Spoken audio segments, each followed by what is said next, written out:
সামনের নির্বাচন এত সহজ নয় আপনারা যত সহজ ভাবছেন। জনগণ যদি মুখটা ফিরিয়ে নেয়, আপনার আমার কিন্তু কোনো স্থান নেই। জনগণ যখন ক্ষিপ্ত হয়, জনগণ কিভাবে স্বৈরাচারকে খেলিয়ে দেশ থেকে পালিয়ে যেতে বাধ্য করে। সহকর্মীবৃন্দ মাত্র কদিন আগে এখনো চোখের সামনে জল জল করছে সেই উদাহরণ। জনগণ যদি ক্ষিপ্ত হয়, যতই মনে মনে তৃপ্তিবোধ করেন বিএনপি সবচেয়ে বড় দল, দিন শেষে সেই জনগণের কাছেই যেতে হবে। জনগণ যদি মুখটা ফিরিয়ে নেয়, আপনার আমার কিন্তু কোনো স্থান নেই।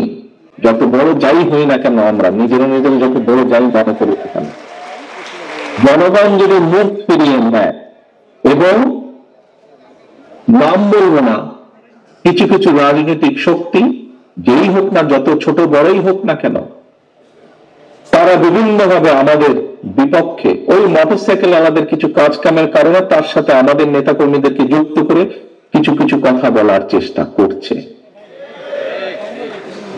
আমাদেরকে সতর্ক সচেতন হতে হবে সহকর্মীবৃন্দ।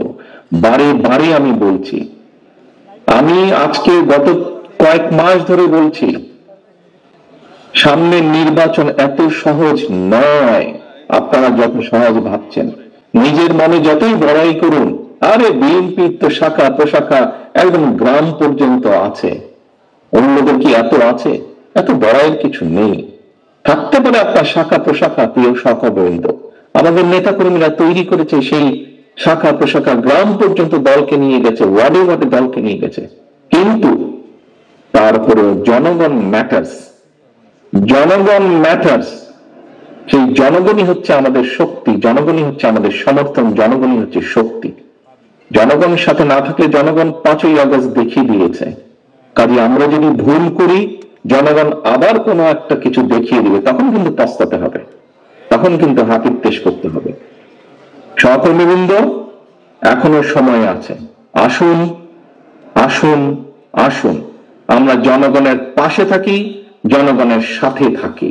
যারা এমন কিছু করবে যা আপনাকে আমাকে ক্ষতিগ্রস্ত করবে, যা আমার দলকে ক্ষতিগ্রস্ত করবে, যা আমাদের দল ক্ষতিগ্রস্ত হবে, আমরা তার বিরুদ্ধে প্রতিবাদ গড়ে তুলব, তার বিরুদ্ধে প্রতিরোধ গড়ে তুলব।